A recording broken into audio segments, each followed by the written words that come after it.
Hola, ¿qué tal? ¿Cómo estás? Yo soy Ram, bienvenido a tu canal, Live with Rama. Te invito a darle like a esta publicación y compartirla pues en tus redes sociales para que más gente nos acompañe en esto que son las pláticas del Gita.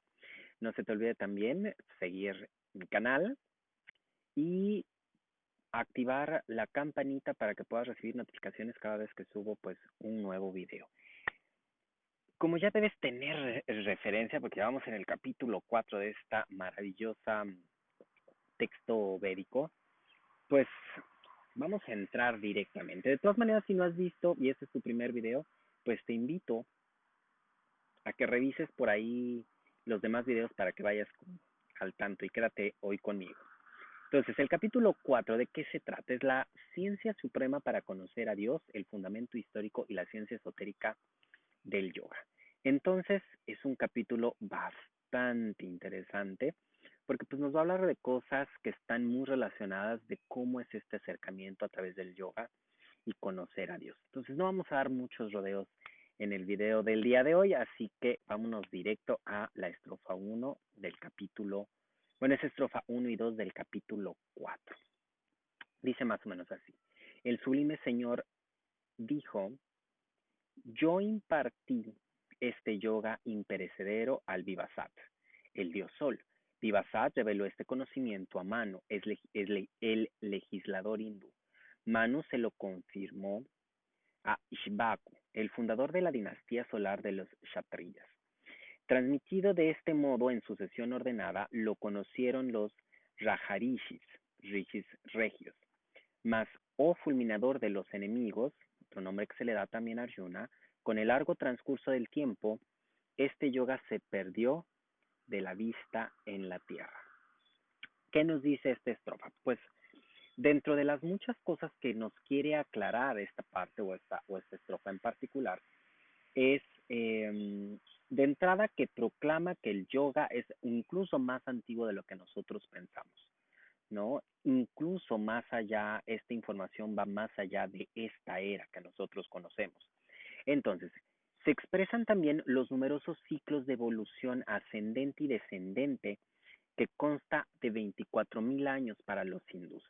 ¿De qué estoy hablando? Bueno, de las diferentes eras como los hindús dividen pues la existencia misma.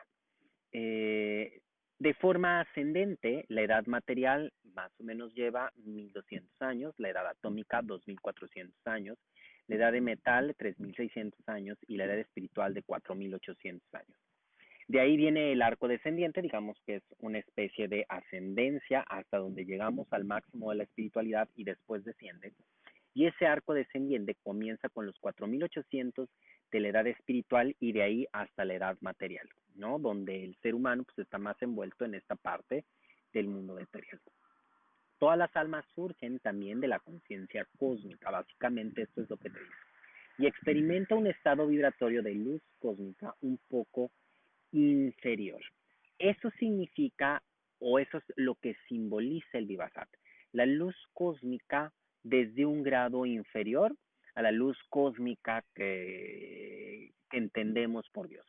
Manu, ¿qué significa? O nos da a entender, significa al hombro, la presencia del hombre como tal, que representa el papel de la mente cuando la conciencia y la vida desciende hacia la encarnación. Entonces estamos hablando de esta luz que nos une con Dios, que baja a un nivel inferior, que se le conoce como Vivasat. Después entra a la mente del hombre. Después Ishvaku simboliza el nacimiento del tercer ojo, ¿vale? Cuando nosotros estamos hablando de los Rajarishis, se le denomina así al estado de identificación de los sentidos. Entonces, en este punto ya estamos olvidando la conciencia del alma. Entonces, esta estrofa nos va diciendo cómo va descendiendo la energía en nosotros, en cada uno de los seres humanos. Entonces, en resumen, yoga significa la unión del espíritu con el alma. Eso es lo que nos dice esta estrofa. El espíritu como ciencia cósmica, o como conciencia cósmica, perdón, está unida a la energía cósmica omnipresente, o Dios, como tú le quieras llamar, la cual está ligada al tercer ojo microcósmico de la vida, que esto ya tiene que ver con cada uno individuo, y a su vez a la conciencia del hombre, que ya engloba pues esta parte del ego y esta parte de la individualidad. La vida y la conciencia están asociadas con la mente y la mente está vinculada con el ojo etérico. Y la mente intuitiva del cuerpo etérico. Ahora, la vida y la mente etérica están enlazadas con los 5 instrumentos sensoriales del conocimiento, que son los sentidos. ¿Vale? Básicamente eso es lo que nos dice la estrofa. Como de esta parte de luz omnipresente, que también se le conoce a Dios, bueno, se crea esta serie de individuos y cómo va descendiendo esa energía hasta que el punto en el que nosotros nos identificamos con los sentidos. Vamos con la estrofa número 3 y poco a poco se va a ir aclarando si aún tienes dudas sobre estos puntos. La estrofa número 3 nos dice, te he informado hoy sobre ese mismo antiguo yoga, pues eres mi devoto y amigo. Este sagrado misterio del yoga es, en verdad, el que confiere supremo beneficio a la humanidad. ¿Qué significa esto? En las primeras etapas de la comunión divina, es decir, en las primeras etapas en donde nosotros hacemos contacto con Dios a través de la meditación, el devoto o el practicante siente que existe una enorme distancia mental entre Dios y la persona que está practicando. Con el paso del tiempo lo vemos más como un amigo, como familia, como un padre, como una madre. Entonces, esta parte de ir profundizando en nuestra práctica nos va a hacer como más familiares hacia Dios. Entonces, eso nos permite cada vez que escuchamos la voz de Dios, regocijarnos, ¿no? Porque nos confía todos los secretos del universo, es decir, nos da la información a todas las dudas que nosotros tenemos. Vamos a la estrofa número 4 del capítulo 4. Arjuna dijo, Vivasat nació primero y tu nacimiento muy posterior. ¿Cómo puedo comprender la afirmación de que tú comunicaste este yoga al principio, antes de tu nacimiento? Entonces, aquí nos hace un cuestionamiento muy lógico, ¿no? Donde la conciencia cósmica se manifiesta en el devoto después de la percepción de la luz.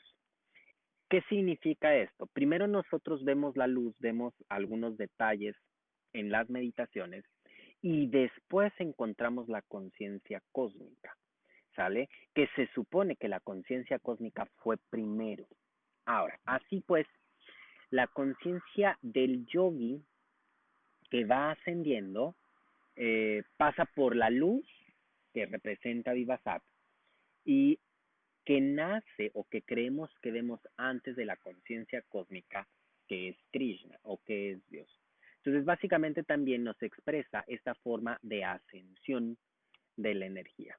¿Sale? Ahora, las siguientes estrofas de qué tratan? De las encarnaciones de la divinidad.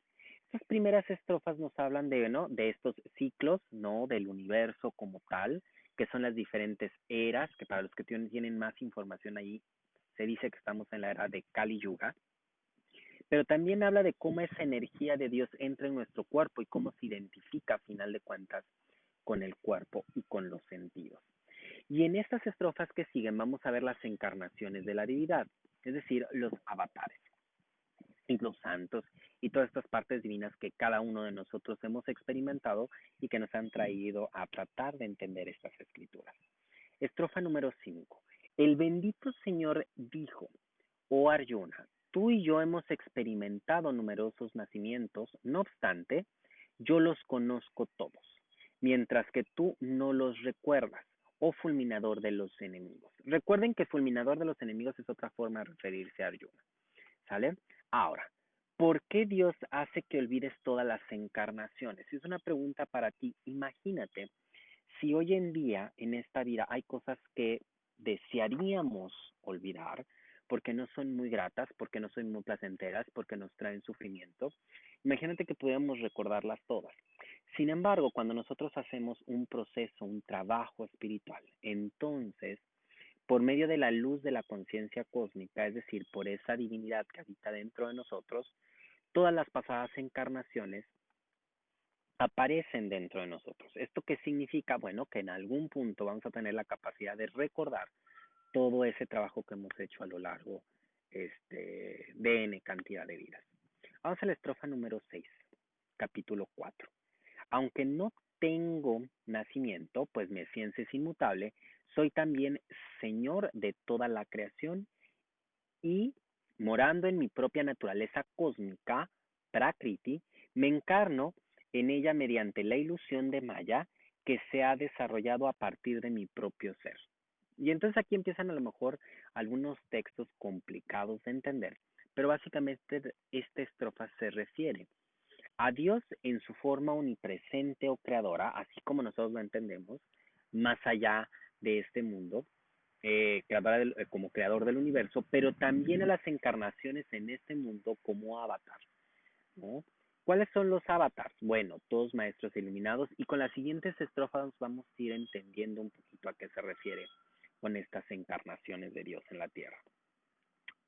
Estrofa número 7 y 8 del capítulo 4. Dice más o menos así: Oh Bharata Arjuna, cuando quiera que la virtud, que se le conoce al Dharma como la virtud, declina y el vicio, que es el Dharma, prevalece, yo me encarno como un avatar. Era tras era aparezco en forma visible para proteger al justo y destruir la maldad, a fin de restablecer la virtud. Y por ahí los hindús tienen esta parte de Vishnu, ¿no? Que crea y que es el preservador y que se encarna en la tierra para prevalecer, ¿no? La paz y traer la paz nuevamente al mundo y eliminar la injusticia. Pero bueno, existen otras formas de expresiones de Dios aquí en la tierra, ¿no? Como avatar o como avatares. Entonces, la Tierra es un escenario en donde se desarrolla un drama divino, es decir, es como una puesta en escena, básicamente. Ahora, la pregunta es, ¿por qué Dios se encarnaría en un humano? Y muchos dicen, o hay muchas corrientes que dice que Dios no puede encarnarse en esta tierra, pero decir eso sería limitarlo. Y si decimos que Dios es ilimitado, entonces tiene la capacidad de hacer lo que guste y mande. Así es. Entonces, todos los seres humanos son dioses en potencia, por eso es que practicamos la espiritualidad y por eso se dice que somos hechos a imagen y semejanza de Dios. Por lo tanto, no existen avatares especiales ni encarnaciones excepcionales de Dios, salvo la que respecta en forma, momento y lugar específico. ¿Qué quiere decir? Que el momento en el que Jesús apareció en esta tierra fue especial. ¿En qué sentido? En que se necesitaba esa forma para ese momento, con esa forma y en ese lugar específico. Pero no lo hace ni más ni menos que un Buda, por ejemplo, que Siddhartha Gautama. Entonces, esto significa que la virtud divina que se manifiesta en un avatar va a destruir el mal. Es por eso que estos grandes avatares traen consigo paz, amor y enseñanza a nosotros. Ahora, Dios y sus santos difícilmente dañan a alguien de forma intencional. Sin embargo, su sola presencia, ¿no? Sí pudiera acelerar el karma de una persona y parecer que sufrieran de algún daño. Pero lo único que están provocando es cuando esta persona no entiende el mensaje de pues, este ser iluminado, siempre hay una consecuencia, ¿no? Y regularmente es la consecuencia de los propios actos de esa persona que hace el mal. Y si en algún punto tuvieran que hacer algo que es considerado malo en este plano existencial, es decir, eliminar a alguien en ese sentido, ¿no? Ponerle un alto a alguien, entonces es para mitigar el mal que esa otra persona ha creado, ¿no? Como en el caso del Gita, que Arjuna va a tener que matar a sus primos dentro de una batalla. Entonces, de la misma manera, el principio actual para otorgar ese mismo principio actúa de la misma manera para otorgar bendiciones. ¿Qué quiere decir? Que con la sola presencia de los avatares, nosotros podemos sentir, sanar, incluso evolucionar. Porque el magnetismo y esta energía que destilan, pues bueno, nos ayuda a la iluminación. Entonces, creer que un maestro liberado es superior a otro es el resultado de la ignorancia dogmática. ¿Qué significa esto? Que las posturas de algunas religiones en decir que son las elegidas significa que es una ignorancia dogmática de percepción de cada uno de los que están ahí. Quiere decir que en algún punto ellos tendrán la capacidad de evolucionar y darse cuenta que esto no es cierto. La victoria final de la evolución del alma, de la virtud sobre el vicio, es la percepción o experiencia interior de la ascensión en el espíritu, que eso es lo que están buscando todos los avatares, ¿no? Que nosotros podamos experimentar esa y tener esa victoria de evolución en el alma. Entonces, estas estrofas describen el aspecto simbólico y espiritual de las diversas etapas, que son el Vivasat, Manu, Ishvaka y Rajarishi, que ya los vimos en las estrofas anteriores, a través de las cuales el alma del devoto desciende del infinito a lo finito. Básicamente de eso se trata estas estrofas, ¿vale? Estrofa número 9, capítulo 4. El que así percibe intuitivamente mis manifestaciones divinas y acciones vibratorias conforme a la realidad de sus ordenados principios no renace después de la muerte. Él viene a mí, oh Arjuna. ¿Y qué nos dice esta estrofa básicamente? Krishna señala que quien es capaz de percibir a Dios en la materia alcanza la liberación. Por eso hay muchas personas o muchas religiones o muchas técnicas que qué es lo que te dicen, Dios está en todas partes, pero no simplemente es entenderlo a nivel mental, sino realmente percibirlo a través de la intención. Entonces, por esta experiencia intuitiva que tiene el yogi o el practicante espiritual, percibe al espíritu, a Dios o como tú quieras llamarlo, que mora en la materia, pero sin enredarse en ella. Es decir, es ese árbol, esa persona, es esa planta, es esa tierra que existe, pero no está enredado en la materia. Es libre, está presente, pero al mismo tiempo no está encadenado a ello. Básicamente por ahí va. Estrofa número 10, capítulo 4. Santificados por el ascetismo de la sabiduría, desligados del apego, el temor, la ira y absortos y refugiados en mí, muchos seres han alcanzado mi naturaleza. Y esta estrofa está muy sencilla. Quiere decir que al poner la felicidad en la materia, con el conocimiento de que todo es impermanente, la pérdida es inevitable entonces, porque es una cualidad de la naturaleza, transformarse. Eso causa frustración e ira.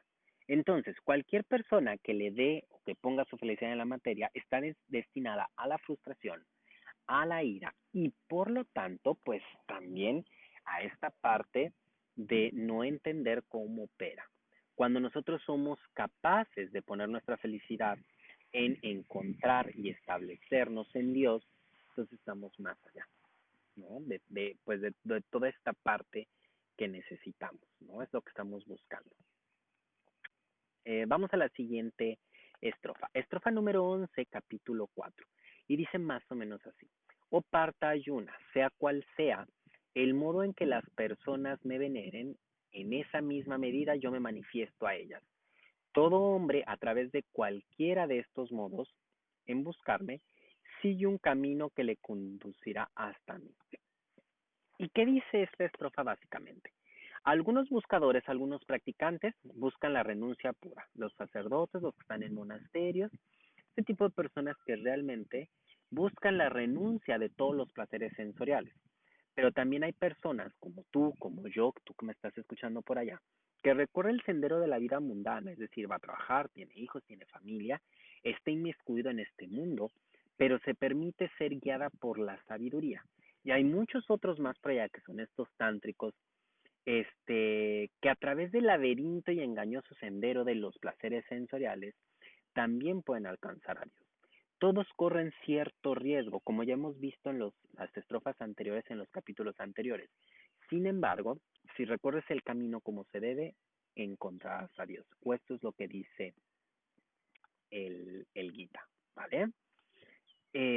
Vamos a la siguiente estrofa, estrofa número 12, capítulo 4. Con el deseo de obtener el éxito de sus acciones aquí en la tierra, los hombres adoran a los dioses, ya que los logros provenientes de la actividad se alcanzan fácilmente en este mundo. Y aquí hay dos cosas importantes. La primera, ¿a qué se refiere cuando habla de dioses? Bueno, son los diversos ideales que todos nosotros tenemos como seres humanos. Y el segundo punto es que la persona materialista que sabe cómo funciona el mundo, sabe que con acciones correctas y encaminadas al objetivo es fácil obtener el éxito material. Entonces no hay mucha ciencia, lo que pasa es que hay veces que no estamos dispuestos a recorrer ese camino y hablando de un camino material y sencillo. Punto número 3. Las siguientes estrofas de qué nos van a hablar, porque nos van a hablar sobre las diversas maneras en que actúa el Señor en su creación. Y por Señor entiéndase también a lo divino. Entonces, en estas estrofas nos va a explicar cómo Dios se manifiesta en este mundo. La estrofa número 13 nos dice, de acuerdo con la diferencia de los atributos, las gunas o los gunas, y las acciones, el karma, he creado las cuatro castas. Aunque en este sentido soy el hacedor, has de saber que yo no actúo y que estoy más allá de todo cambio. Y esto es muy importante porque la organización de una sociedad, de una nación, de un pueblo, desde la prehistoria hasta la historia actual, es un reflejo de la organización de la creación. Ahora, ¿cómo está organizada la creación? Primero, la parte intelectual, eh, que son aquellos que siguen la guía de la sabiduría, está constituido por los brahmines, que son los brahmines naturales, que viven próximos a Dios y que reflejan la inteligencia divina a través de un pensamiento discernido o discernidor y la actividad espiritual. Entonces hay personas que utilizan esa inteligencia, esa intelectualidad divina, ¿no? Y que es innata en ellos. Punto número 2, los guerreros y los gobernantes, que son los kshatriyas naturales, que son resultado directo de la energía de Dios. Entonces les agrada mantenerse activos, luchar por causas justas, y hay quienes caen en el mal, porque hay personas en este mundo que caen en el mal y que tienen que ser corregidos por este tipo pues de personas, ¿vale? Entonces, sí es importante que nosotros nos demos cuenta en dónde estamos parados, ¿no? También por ahí hay otras personas que son muy organizadas, entonces se trata de los líderes, de los empresarios, que son los vaicías naturales. Estos a su vez son producto de la ordenada actividad de Dios. Tienen la capacidad de organizar las estructuras económicas y laborales de una sociedad. También existe la clase obrera, que son los sudras naturales, que expresan el movimiento de Dios, sin el cual la maquinaria universal y social se detendría. Es decir, las personas que realmente hacen el trabajo y que dan los cimientos a una sociedad. Ahora, estas diferencias entre cada una de las clases no los hacen ni superiores ni inferiores. Entonces no se trata de sentirnos mal si yo considero que una de mis cualidades pues es justo esta, ¿no? Expresar el movimiento de Dios y estar en esta parte de la maquinaria, porque me gusta, porque lo disfruto, porque soy bueno en ello. Este, Determinar también la casta de una persona por su herencia es ignorancia pura. ¿Qué significa? Un brahmin o una persona que es espiritual no significa que va a tener hijos espirituales. Puede ser que sí, porque las características de una familia y la educación de una familia sí tiene un impacto en nosotros, en nuestro karma, en nuestra formación. Sin embargo, no necesariamente la casta viene por herencia. Quiere decir que a lo mejor naces en una familia muy espiritual, porque eso te va a permitir trabajar en el mundo de forma armoniosa. Y tu casta pues es la de los sudras, la que es de la clase obrera o los trabajadores. Entonces, habla esta parte de las castas que corresponden a la influencia de los gunas y cómo esta persona reacciona a esa influencia de los gunas. Eso es lo que determina la casta en la que nacemos. Ahora, cuando nosotros hablamos de sattva, que es uno de los gunas, estamos hablando de buenas cualidades. Cuando nosotros hablamos de una combinación sattva y raya, no solo hablamos de actividades buenas, sino buenas y actividad como tal. Actividades activas, valga la redundancia. Cuando nosotros hablamos de rayas con tamas, estamos hablando de una persona que es activa, ¿no? En todos los aspectos de su vida y materialista al mismo tiempo, que eso le da la cualidad de tamásica. Y cuando nosotros estamos hablando de tamas, son actividades oscuras o nocivas, es decir, actividades que nos atan a este mundo, actividades materiales básicamente. Igual, si tienen preguntas, si tienen dudas, vayan haciendo los comentarios y los vamos resolviendo poco a poco. Recuerda que tus dudas, tus comentarios nos ayudan. Y a lo mejor sé que es mucho o mucha información difícil de entender. Tú vuelve a ver el video, a lo mejor lo repites esta semana o después de terminar todos los videos te echas otra vuelta también. No te preocupes, estos son textos que hay que estar leyendo muchas veces porque cada vez que cambia nuestra forma de entender el mundo, de cada vez que conectamos mejor con Dios, entonces cambiamos, evolucionamos. Vamos a la siguiente estrofa, estrofa 14, capítulo 4. Las acciones no me ocasionan apego y tampoco anhelos, sus frutos. Aquel que se ha identificado conmigo y conoce mi naturaleza está libre de las cadenas kármicas provenientes de las acciones. Básicamente, ¿qué nos dice esta estrofa? Que el engaño cósmico mantiene a la mayoría de los seres humanos encadenados a los placeres físicos, los deseos, el sufrimiento, la muerte y todos esos dramas en los que nos sumimos tú, yo y la mayoría de las personas en este mundo. Sin embargo, como tú y como yo, de repente hacemos estos esfuerzos por escapar. Y la ventaja es que muchos lo logran. Esperemos que lo logramos nosotros pronto. Vamos a la estrofa número 15 del capítulo 4, dice: comprendiendo esta verdad, los sabios que buscan la salvación desde los primeros tiempos llevaron a cabo acciones prescritas por el deber. Por ello, actúa bien conforme al deber, tal como hicieron los antiguos en épocas remotas. Y estos están muy sencillos, estas estrofas están muy sencillas. ¿Qué nos dice esa estrofa particularmente? Hacer lo que uno desea no es libertad. ¿Por qué? Porque eso nos mantiene atados a los sentidos, porque el deseo nace de los sentidos. En cambio, hacer lo que debemos hacer y permitirnos ser guiados por la sabiduría de un verdadero gurú, eh, eso nos conduce a la emancipación total. Es decir, eso es lo que nos hace realmente libres. Porque lo que nos encadena aquí es estar pendientes de satisfacer en todo momento los deseos. Y los deseos y los sentidos jamás se satisfacen porque siempre van a querer más. Entonces, cada vez nos encadenamos más. ¿Sale? ¿Qué sigue? Las siguientes estrofas, ¿qué nos van a decir? Entonces, nos va a decir cómo librarnos del karma, conocer la naturaleza de la acción correcta, de la acción errónea y la inacción. Esos son tres conceptos, ¿no? Que tienen que ver con la naturaleza de la acción, del karma como tal, porque recuerden que el karma no es bueno ni malo. Va a depender de mucho. ¿De qué va a depender? Bueno, estas siguientes estrofas nos van a definir hacia dónde nos dirigimos. Estrofa 16, capítulo 4. Incluso los sabios se hayan confundido sobre el significado de la acción y la inacción. Así pues, te explicaré en qué consiste la acción verdadera y dicho conocimiento te liberará del mal.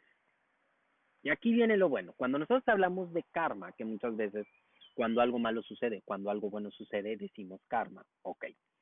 ¿A qué nos referimos con esto? Mientras no alcanzamos el nivel de Nirvakarpa Samadhi, que es esta parte de estar en todo momento conectado con Dios, no podremos retener esa comunión mientras hacemos actividad material, es decir, mientras comemos, mientras platicamos, mientras estamos viendo este video. Esto significa que debemos mantenernos vigilando constantemente cuando nosotros estamos despiertos, es decir, cuando estamos accionando en el mundo material. No sé si te ha pasado en casa que meditas y tienes esta conexión profundo, esta dicha a la hora de que estás meditando, pero sales de la meditación y el mundo te vuelve a atrapar. ¿Por qué? Porque perdemos ese contacto con lo divino tan profundo que alcanzamos en la meditación. Entonces, si nosotros después de la meditación mantenemos esta vigilia, mantenemos esta constancia, esta vigilancia a qué es lo que está sucediendo, entonces podemos reconocer la diferencia entre acciones buenas y malas. Ahora, todos los males y sufrimientos de la existencia humana se inician cuando el alma olvida utilizar el cuerpo y los sentidos, ojo, oído, ¿no? Tacto, gusto, como sus instrumentos y sirvientes, porque regularmente nosotros le servimos a los sentidos. El sentido del gusto se le antoja tal cosa y vamos a buscarla. El sentido de la vista se le antoja una película y nos desvelamos. Entonces, como yogi, como practicante de yoga, de cualquier método espiritual, te invito a que tengas cuidado con los sentidos y mantener una actitud vigilante todo el tiempo, a fin de evitar que las riendas del control pasen del alma al ego. ¿Vale? Estrofa número 17, capítulo 4. Es muy difícil conocer la naturaleza del karma, es decir, de la acción. En verdad, para comprender plenamente la naturaleza de la acción apropiada, es preciso comprender también la naturaleza de la acción opuesta, es decir, la acción indebida y la naturaleza de la inacción. Entonces estamos hablando de acción correcta, acción indebida e inacción. ¿Y qué nos dice esta estrofa al respecto? Bueno, ¿qué es una acción correcta? Son aquellas que despiertan la conciencia del alma. Es decir, estas actividades que contribuyen a liberar al hombre de la esclavitud sensorial. Las restricciones, llamas y ni llamas, la meditación, todos esos aspectos que nosotros hacemos para conectarnos con Dios. Las acciones opuestas son las que son nocivas para el cuerpo, el alma o la mente. ¿Sale? Ahora, es correcto que nosotros comamos porque tenemos que nutrir a nuestro cuerpo. Es incorrecto que comamos de más. Entonces, una acción correcta puede ser comer, pero una acción opuesta o nociva también puede ser comer. ¿De qué va a depender? La acción correcta depende si es algo que nutre al alma y la acción opuesta depende de algo que no nutre el alma, que nos aleja, que daña el cuerpo, que daña la mente o que daña el alma. Ahora, la inacción. La liberación total de la necesidad y deseo de actuar, eso es la inacción. Es decir, liberarse de todas las acciones que crean karma, sean buenas o malas. Entonces, debemos aprender o emprender o hacer las acciones de tal manera que solo complazcamos a Dios. Entonces, esta acción no subyuga al yogi. Entonces, cuando nosotros entendemos la inacción, no significa no hacer nada. Significa que si nosotros estamos ejecutando algo, es porque eso es placentero para Dios, porque Dios nos puso en este lugar y quiere que hagamos eso. Y de esa manera nos liberamos del karma. Y a eso se le conoce como inacción. ¿Vale? Ahora, vamos por la estrofa 18, capítulo 4. Aquel que contempla la inactividad en la acción y la acción en la inacción es un yogi. Un sabio entre los hombres ha alcanzado la meta de todas las acciones y se ha liberado. Y entonces, básicamente, ¿qué dijo por allá Ram con esto de acción, inacción y toda esta parte? Perdón ustedes, porque ya los mosquitos empezaban a salir por este lado. Es lo malo de estar en medio, pues, de la naturaleza. Entonces, ¿qué nos dice? El yogi actúa con total desinterés del drama de la vida solo para complacer a Dios. Esto ya lo hemos explicado en varios capítulos y básicamente aquí hace o lo refuerza, ¿no? En esta estrofa. La actividad en la acción hace énfasis, ¿no? En la actitud interior del alma que se basa en apartarse de las actividades relacionadas con el cuerpo, es decir, de los sentidos. Ahora, la acción en la inacción significa que, aunque se actúa en una forma desapegada y actúa para Dios, cualquier practicante, no se trabaja de forma mecánica. Esto es muy importante. No somos robots. Se trabaja con atención en las labores que corresponden, en comer, en vestir, en ir a trabajar, y a la vez se renuncia al fruto de las acciones. Básicamente eso es lo que nos dice esta estrofa número 18. Vamos por la 19, capítulo 4. Los rishis llaman sabio aquel que realiza sus actividades sin motivos egoístas ni deseo de obtener resultado alguno y cuyas acciones se purifican. Esto hace que se cautericen los brotes kármicos con el fuego de la sabiduría. Básicamente, esa es la estrofa 19. Y entonces, el hombre mundano planifica con la finalidad de obtener un éxito para sí mismo, para el ego y el interés personal de sus dioses, que ya hemos hablado de la palabra que estos dioses hacían referencia básicamente a esta parte de nuestros deseos y de nuestra naturaleza material, ¿vale? El yogi entonces planifica con entusiasmo sus divinamente inspiradas actividades con el propósito de obtener el mejor resultado para Dios. Su desinteresada motivación es cumplir con la voluntad de Dios, cualquiera que sea la voluntad de Dios, ¿no? Ya que a veces significa emprender algo y que el resultado no sea el óptimo. ¿Por qué? Porque ese es el deseo de Dios. O a veces significa que tenemos que hacerlo 2 o 3 veces. ¿Por qué? Porque pues, ese es el deseo de Dios. Ahora, la estrofa número 20 nos dice, renunciando a todo apego por el fruto de nuestras acciones, siempre contento, independiente de las recompensas materiales, el sabio no realiza ninguna acción que le ate, incluso mientras se encuentra en medio de sus actividades. Esta es sencillísima. Recalca la importancia de que nuestras acciones estén encaminadas a satisfacer los deseos de Dios. Es simplemente un nuevo énfasis a esa importancia. ¿Bien? Estrofa número 21, capítulo 4. Él no incurre en mal alguno al ejecutar meras acciones corporales, pues ha renunciado a todo sentido de posesión, se halla libre de esperanzas humanas e ilusorias, y su corazón, el poder del sentimiento, está controlado por el alma. Entonces, nos dice que la esclavitud kármica no es causada por las acciones del instrumento corporal en sí, es decir, el karma no es por lo que el cuerpo hace, sino por la conciencia que manipula tales actividades, es decir, la razón verdadera por qué hago esa actividad. Por sentirme más espiritual, por ser una mejor persona en este mundo, porque mis papás les gustaría que yo fuera de tal o cual manera, porque de esa manera me veo un mejor yogi, o porque simplemente es algo que a Dios le gustaría que estuviera haciendo, porque me dio estas habilidades, porque me dio estas fortalezas y porque de esa manera yo contribuyo al plan de Dios. ¿Vale? E incluso quienes tienen buen karma se encuentran todavía sujetos a las cadenas de la causa y el efecto del mundo fenoménico, es decir, del mundo natural.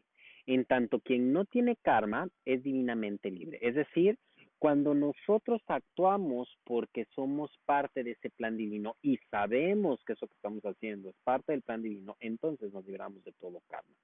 En términos más simples, significa vivir nuestro dharma. Estrofa número 22, capítulo 4. Ese hombre de acción se halla libre del karma, pues recibe con contentamiento todo cuanto le ocurre. Se mantiene ecuánime ante las dualidades, está desprovisto de celos, envidia, animadversión y considera por igual el éxito y el fracaso. Entonces, básicamente esto nos dice que el sabio ve a Dios en todas partes. Con esto cerramos pues la plática del Gita del día de hoy, ¿no? Si tienes dudas por ahí, igual coméntalos aquí en los comentarios y te voy a tratar de resolver lo mejor que pueda esas dudas.